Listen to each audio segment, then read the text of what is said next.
जुलै 2026 हा महिना तुमच्या आयुष्यामध्ये शांतपणे एंट्री करणार आहे आणि हा महिना संपेपर्यंतच तुम्हाला असं जाणवेल की तुमच्या जीवनामध्ये काहीतरी कायमचं बदललेलं असणार आहे. या महिन्यात तुम्ही लोकांना समजून घ्याल, परंतु त्याहीपेक्षा तुम्ही लोकांना ओळखायला लागाल. आणि सगळ्यात महत्त्वाचं म्हणजे या महिन्यामध्ये तुमच्या अवतीभोवती असणारे प्रत्येक हसणारे चेहरे हे तुमच्यासाठी शुभच असतील असे नाही. आता आपण पाहूयात की आर्थिकदृष्ट्या हा महिना तुमच्यासाठी कसा असणार आहे. तर पहा, आर्थिकदृष्ट्या हा महिना तुमच्यासाठी खूपच संथ गतीने सुरुवात करणारा असणार आहे. पैसे येतील, परंतु खूप हळूहळू येतील, परंतु खर्चही दुपटीने असणार आहे, हे पण ध्यानी ठेवा. विशेषतः घर, फॅमिली आणि काही तुमच्या जबाबदाऱ्या असतील त्या पार पाडण्यासाठी तुम्हाला खर्च अचानकपणे उद्भवणार आहेत. एखादी जुनी पेमेंट असेल किंवा एखादा जुना अडकलेला व्यवहार असेल, तो अचानकपणे तुमच्या आयुष्यात पुन्हा समोर येणार आहे. 20 जुलै नंतरचा जो काळ आहे तो हळूहळू तुमच्या बाजूने आर्थिकदृष्ट्या नशीब फिरायला सुरुवात करणारा असणार आहे.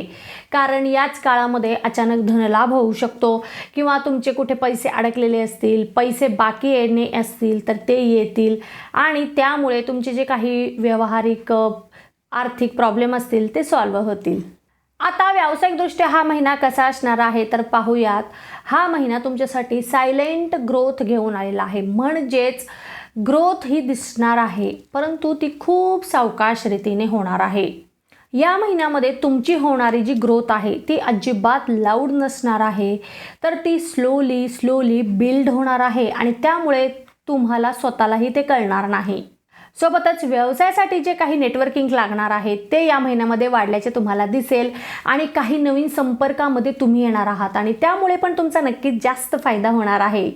परंतु हे सगळं करत असतानाच किंवा होत असतानाच तुमच्यावर कोणीतरी पाळत ठेवून असणार आहे, हे पण लक्षात ठेवा. तुमचे शत्रू असतील, कॉम्पिटिटर असतील, हे सगळे तुमच्यावर लक्ष ठेवून असतील. तुम्ही जे काही मूवमेंट करणार आहात त्याप्रमाणे ते त्यांची मूवमेंट करणार आहेत. सो आपल्याला अलर्ट राहायचं आहे या महिन्यामध्ये. आणि महिन्याचा शेवट तुमच्यासाठी एक आश्चर्यकारक असणार आहे, कारण एक खूपच मोठा बिझनेसमधला एखादा निर्णय तुमचं कंप्लीट तुमच्या व्यवसायाचं डायरेक्शन बदलू शकतं. तर असं काय झालं तर कमेंटमध्ये मला जरूर सांगा. आणि तुमचं आयुष्य एकदम व्यवस्थित होतं, सरळ होतं, परंतु अचानक काही प्रॉब्लेम सुरू झाले, अचानक काही प्रश्न उद्भवले की ज्याची उत्तरं ही तुमच्याकडे नाही आहेत. तर त्याच्यासाठी तुम्ही तुमचं स्वतःचं कुंडली विश्लेषण नक्की करून घ्या आणि त्याच्यासाठी खाली दिलेल्या क्रमांकावर माझ्यासोबत संपर्क तुम्ही साधू शकता आणि मिळवू शकता तुमच्या सर्व प्रश्नांची उत्तरं. नोकरी करणाऱ्यांसाठी हा महिना कसा आहे तर बघा, खूपच बिझी असणारा, मेहनतीचं फळ देणारा असणार आहे. म्हणजे या महिन्यामध्ये तुमच्यावर कामाचा प्रेशर असणार आहे, खूप मोठा दबाव असणार आहे. सोबतच अचानक जबाबदारी वाढलेली तुम्हाला दिसणार आहे. तुमची मेहनत करण्याची तयारी पण तुम्ही जास्त दाखवणार आहात, परंतु हे सगळं करत असताना पण तुम्हाला जे ॲप्रिसिएशन मिळणार आहे ते कमीच आहे असं तुम्हाला कुठेतरी वाटेल आणि त्यामुळं तुमचं मन हे अशांत राहील. त्याचा परिणाम तुमच्या कामावर होऊ शकतो आणि कोणीतरी तुम्हाला एखादं वेगळं काहीतरी शिकवू शकतं आणि तुम्ही त्या प्रवाहामध्ये जाऊ शकतात. सो त्याच्यामुळं तुमचं मोठं नुकसान पण होण्याची शक्यता आहे.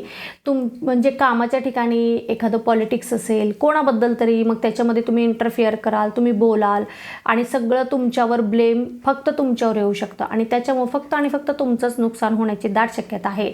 तर या महिन्यामध्ये तुम्हाला कोणत्याही पॉलिटिक्समध्ये असेल, गॉसिपमध्ये असेल, कोणाच्याही बद्दल तुम्हाला त्याच्यामध्ये जायचं नाही आहे. तुम्ही आणि तुमचं काम एवढंच लक्षात ठेवा. मेहनत करा, कष्ट करा. महिन्याच्या शेवटी नक्कीच तुम्हाला मनाप्रमाणे फळ मिळेल. 25 जुलैनंतर म्हणजेच महिन्याच्या शेवटी तुमच्यावर अजून जास्त मोठ्या जबाबदाऱ्या पडू शकतात, तर त्याच्यासाठी तुम्ही तयार राहा. जे कोणी रिलेशनशिपमध्ये आहेत त्यांच्यासाठी हा महिना इमोशनल चढउताराचा असणार आहे. म्हणजेच तुमच्या रिलेशनमध्ये शब्द कमी असणार आहेत, परंतु इमोशन्स जास्त असणार आहेत. तुम्ही एखादी भावना ही खूप जास्त रीतीने फील करत आहात, परंतु ते तुम्ही समोरच्याला सांगू शकत नाही आहात आणि समोरचा पण व्यक्ती तुमच्याशी काहीही बोलत नाही आहे. त्यामुळे काय होणार आहे, तुमच्या नात्यामध्ये एक प्रकारचा वेगळा सायलेन्स असणार आहेत आणि त्यामुळे त्या सायलेन्समुळे, त्या शांततेमुळे तुमचं नातं हे दूर होऊ शकतं किंवा नात्यामध्ये दुरावा येऊ शकतो, अबोला तुम्ही धरू शकतात आणि गैरसमज वाढू शकतात. जे कोणी विवाह इच्छुक आहेत त्यांच्यासाठी खूपच आनंदाची बातमी म्हणजे विवाह जुळण्याचे दाट योग या महिन्यामध्ये दिसत आहेत. नक्कीच अनपेक्षितरित्या तुम्हाला प्रपोजल्स येतील आणि एकदम पॉझिटिव्हली सगळ्या गोष्टी होऊ शकतील. असं काही झालं तर कमेंटमध्ये मला जरूर सांगा. विद्यार्थी वर्गासाठी मात्र हा महिना एक स्वतःशीच युद्ध असं असणार आहे.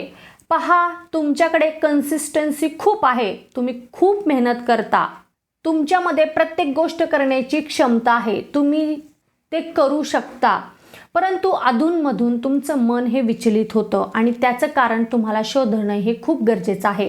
कारण या महिन्यामध्ये छोट्या छोट्या गोष्टीमुळे पण तुम्ही डिस्ट्रॅक्ट होऊ शकतात आणि त्याचा परिणाम डायरेक्ट तुमच्या अभ्यासावर होऊ शकतो किंवा तुम्ही जिथे राहता तिथे काही प्रॉब्लेम्स येऊ शकतात, मग त्याचाही परिणाम तुमच्या अभ्यासावर येऊ शकतो. किंवा अभ्यासाच्या ठिकाणी असेल, कॉलेजमध्ये असेल, तुम्ही जिथे शिक्षण घेत आहात तर तिथे पण काही अडचणींचा सामना तुम्हाला करावा लागू शकतो. मग ह्या सगळ्या गोष्टींचा परिणाम तुमचं जे काही ध्येय आहे, सध्या तुम्ही कोणती परीक्षा देणार आहात त्याच्यासाठी ती तयारी असेल, मग तिथे खंड किंवा व्यत्यय येऊ शकतो आणि डिस्ट्रॅक्ट होऊन मग तुम्हाला मनासारखे परिणाम मिळणार नाहीत. तर ही गोष्ट लक्षात ठेवा आणि जे काही डिस्ट्रॅक्शन असेल तर त्याच्यावर तुम्हाला कसं मात करता येईल याचा तुम्ही विचार करा.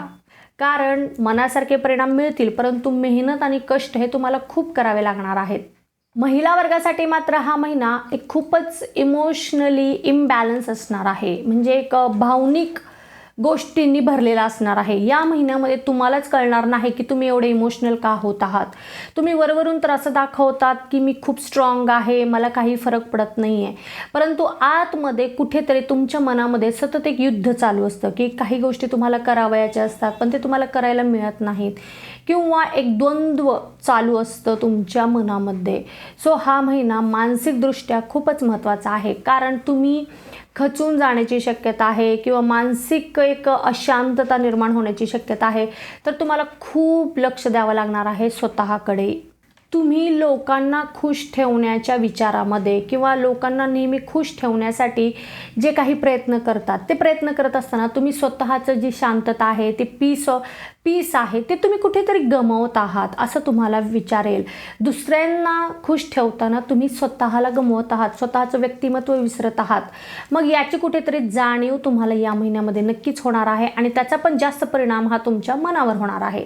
म्हणजे सगळ्याच दृष्टीने जर पाहिलं तर खूपच एक मानसिक आरोग्य बिघडण्याची दाट शक्यता इथं दिसत आहे.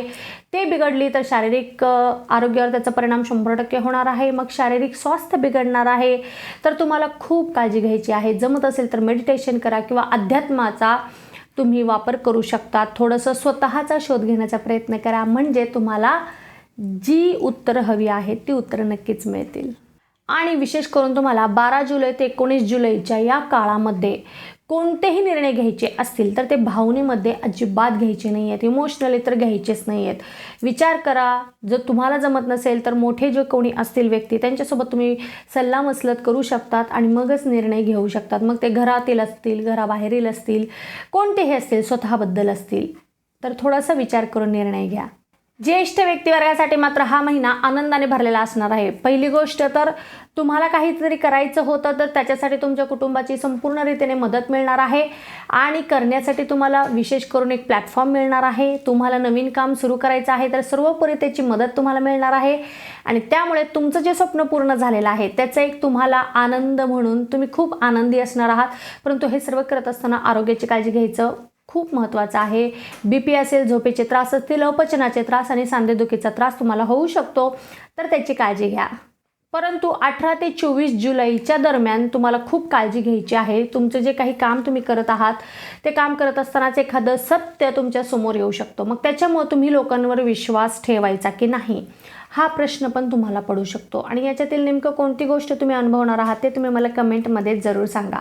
आता काही शुभ गोष्टी मी तुमच्यासाठी सांगणार आहे, जसे की काही शुभ तारखा आहे, त्या तारखेला तुम्ही कोणतेही शुभ काम करू शकतात, शुभ कार्याची सुरुवात करू शकतात, महत्त्वाचे काम करू शकतात, डील फायनल करू शकतात आणि त्या तारखा आहेत 2, 6, 11, 15, 20, 26 आणि 29 या दिवशी तुम्ही कोणतेही शुभ कार्य करा.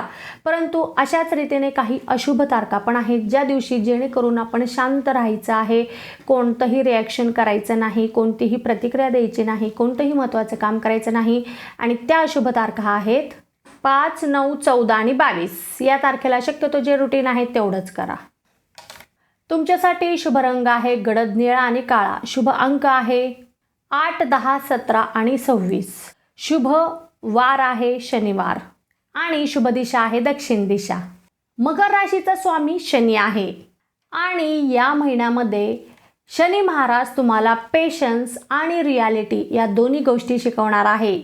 जर तुम्ही शांत राहून निर्णय घेतले तर हा महिना तुमच्या फ्युचरची स्ट्रॉंग फाउंडेशन बनवू शकतो. पण जर तुम्ही इमोशन्समध्येच वाहून गेलात तर एक मोठी चूक तुमच्यासाठी एक मोठा धडा बनू शकते. तुमच्यासाठी हा महिना फक्त संघर्षाचा महिना नाही आहे, तर हा महिना तुमच्यासाठी आहे स्वतःला सिद्ध करण्याचा. तुम्ही जर योग्य वेळी योग्य पाऊल उचललात तर सक्सेस हळूहळू तुमच्याकडे येईल. नाहीतर एक चुकीचा ट्रस्ट तुमच्या आयुष्यातील सगळं डायरेक्शनच बदलू शकतो. तुम्हाला जर माझी ही माहिती आवडली असेल तर लगेचच चॅनलला सबस्क्राईब करा, व्हिडिओला लाईक करा आणि जास्तीत जास्त लोकांपर्यंत व्हिडिओ शेअर करा. जर तुम्हाला काही प्रश्नाची उत्तरं हवी असतील, कुंडली विश्लेषण करून हवं असेल तर खालील दिलेल्या क्रमांकावर माझ्यासोबत नक्कीच संपर्क साधू शकता. आता आपण भेटणार आहोत पुढच्या व्हिडिओमध्ये. तोपर्यंत ओम नमः शिवाय, हर हर महादेव.